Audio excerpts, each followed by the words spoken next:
కదా. సహకరించడం కాదండి, ఈయన దాన్నే వాడుకున్నాడు.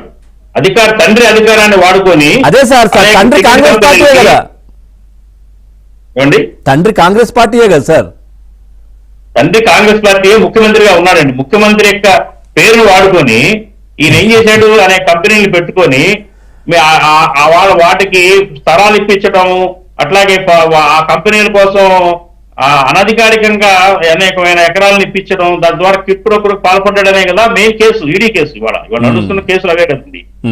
సో ఏంటంటే అది ఖచ్చితంగా అది కాంగ్రెస్ పార్టీ ఆధ్వర్యంలో ఉండగా ఇతను చేసినా గానీ అతను ఈ అవినీతికి పాల్పడిన వ్యక్తి జగన్మోహన్ రెడ్డి గారు. ఓకే, ఆయన అందుకనే కదా ఆయన జైలు వెళ్ళాడు. అందుకనే కదా కాంగ్రెస్ పార్టీ అతన్ని పక్కన పెట్టేసింది. అందుకనే కదా కాంగ్రెస్ పార్టీ కదా ఆధ్వర్యంలోనే కదా కేసు విచారణ పెట్టి అతను శంకర్రావు, కాంగ్రెస్ పార్టీ నాయకుడు శంకర్రావు గారే కదా కంప్లైంట్లు పెట్టింది. మా పార్టీలో ఉన్న వ్యక్తి ఇలా అవినీతి పాల్పడుతున్నాడు అనే ఉద్దేశంతో అతని మీద కంప్లైంట్ పెట్టడం, అతని మీద విచారణ చేయించడం, అతని జైల్లో పెట్టడం కూడా జరిగింది కదా. అవును, కాంగ్రెస్ పార్టీ ఉపేక్షించలేదు కదండి.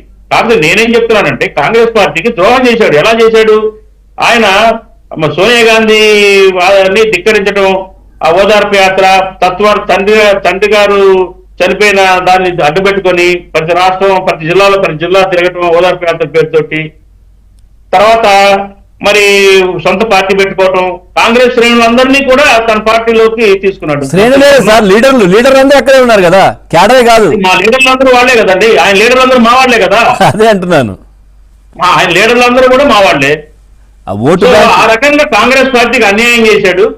అట్లాగే కాంగ్రెస్ పార్టీ లైన్ ధిక్కరించాడు. కాబట్టి మళ్ళీ కాంగ్రెస్ పార్టీలోకి ఆయన అనుమతించే అవకాశం లేదని క్లియర్ కట్ గా మా అధిష్టానం తేల్చేసింది.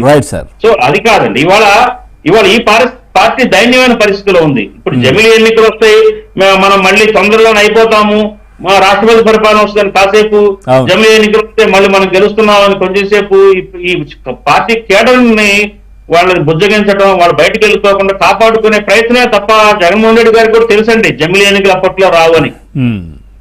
సో ఇదంతా ఒక గిమ్మిక్ గా ఆయన ఆడుతుంది క్రీడ. కాబట్టి ఎన్ని చేసినా గానీ ఆయన యొక్క దుర్మార్గమైన విధ్వంసకరమైన పరిపాలనని ఆ పీడని పీడ కల్లాగా ప్రజలు ఇప్పటికీ కూడా మర్చిపోలేకపోతున్నారు. కారణం ఏంటంటే మళ్ళీ ఆయన ఆశపడుతున్నాడు కానీ అధికారం పోగొట్టుకున్నాను అనే అధికార దాహంతో ఆశపడుతున్నాడు కానండి. ప్రజలైతే అతన్ని దరిదాపుల్లో కూడా రానివ్వరు, ప్రజలు యాక్సెప్ట్ చేయరు. అట్లాగే ఏంటంటే ఆయన కళలు ఏది జమిలీ కళలన్నీ కళలు అయిపోతాయి, జమిలీ అనేది రాదు. ఆయన మళ్ళీ ఆ పార్టీ ఉంటుందో ఉండదో కూడా తెలియదు. అలాంటి పరిస్థితిలో ఉందండి జగన్మోహన్ రెడ్డి గారి పరిస్థితి. సో ఏంటంటే త్వరలోనే ఆయన శ్రేణులందరూ కూడా నాయకులు, పెద్ద నాయకులు, చిన్న నాయకులు అందరూ కూడా అటు ఇటు కట్టలావికలంగా ఆ పార్టీ అని ఈ పార్టీ మళ్ళీ గర్వాపసియా మీ వైపేనా అందరూ? మళ్ళీ గర్వాపసియా మీరేనా? అంత మీరే తీసుకోవడమా ఏంటి? ఎట్లా ఉంటుంది అంటే ఇప్పుడు జనసేన వైపు పరిగెత్తున్నారు చాలా మంది, టీడీపీలో అయితే ఖాళీ లేదు, సీట్లన్నీ ఫుల్. మళ్ళీ రానున్న పరిణామాలు అయితే బాగా మారొచ్చు, రాష్ట్రంలో రాజకీయ పరిణామాలు మారొచ్చు. జనసేన ఎలా ఉంటుందో తెలియదు. మరి చాలా పుకార్లు ఏంటంటే జనసేన బీజేపీ కలిసి మరి పవన్ కళ్యాణ్ గారిని ముఖ్యమంత్రి క్యాండిడేట్ గా ఫోకస్ చేసి ఏదో ఒక రకమైన క్రీడ ఆడుతున్నారు అని చెప్పేసి ఒక పుకార్లు చాలా ఉంటాయి సార్, పుకార్లు చాలా ఉంటాయి. పుకార్లు ఏముంది చెప్పండి? ఇప్పుడు షర్మిల గారు చంద్రబాబు నాయుడు గారికి సహకరిస్తున్నారనే పుకార్లు కూడా జరిగాయి. సహకరించారా? కాదు కదా. కాదు సార్, అలాంటి మాట ఏంటండి సార్, అలాంటి పరిణామాలు గనక సంభవిస్తే మరి చాలా మంది అయితే జనసేనలో అకామిడేట్ అవ్వచ్చు. అటగా సార్, ఇప్పుడు చంద్రబాబు నాయుడు గారికి షర్మిల గారు సహకరిస్తున్నారు, షర్మిల గారు చంద్రబాబు నాయుడు గారు చెప్పినట్టే చేస్తున్నారు అని చెప్పేసి పుకార్లు వచ్చాయి కదా. పుకార్లు అవన్నీ ఇప్పుడు ఇది కూడా పుకార్లే, దాన్ని ఎట్లా నమ్ముతాం మనం? కాదు సార్, ఈ పుకార్లు ఎట్లా అవుతుందండి? ఇప్పుడు జగన్మోహన్ రెడ్డి గారి పార్టీలో ఉన్న పెద్ద పెద్ద నాయకులందరూ జనసేనలో వస్తున్నారు కదా. బాలినేని శ్రీనివాస్ రెడ్డి గారు కానివ్వండి, అట్లాగే చాలా మంది.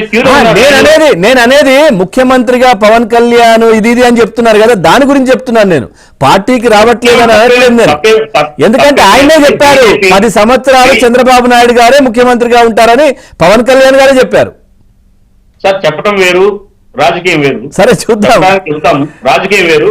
ఇవాళ బీజేపీ యొక్క ప్రయత్నం ఏంటంటే, బీజేపీ ప్రయత్నం ఈ రాష్ట్రంలో తను ఒక పెద్ద పార్టీగా ప్రభుత్వం ఏక పార్టీ ఎమర్జ్ అవ్వాలనే కోరిక. సార్ ఎవరైనా ఆలోచన చేస్తారు సార్. ఇప్పుడు అదే కాదు, కేఏ పాల్ కూడా ఒక పెద్ద పార్టీగా అవతరించాలని ఆలోచన చేస్తారు. ఆలోచన చేయడంలో తప్పులేదు కదా. ఏం జరుగుతుందని